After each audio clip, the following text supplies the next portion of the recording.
Do you want to know how you can log into your DHI mortgage account?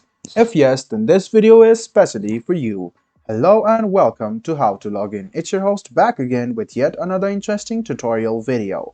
In this video, I'm going to teach you how you can log into your DHI mortgage account. So go ahead and go to your Chrome or Edge browser, go to Google and search DHI mortgage login.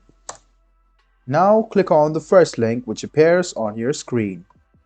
It will lead you directly to the sign in page where you can write down your account and your password.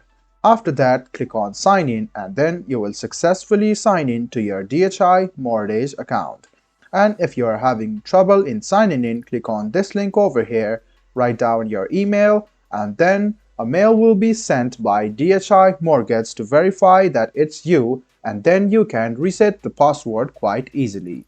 I hope this video about DHI Mortgage login was helpful for you. If you still have any kind of confusion, please do mention us on the comment section down below. Like the video, subscribe to the channel, and do hit the bell button for more. Hope to see you in the next video as well. Until then, goodbye, take care, and make sure you enjoy.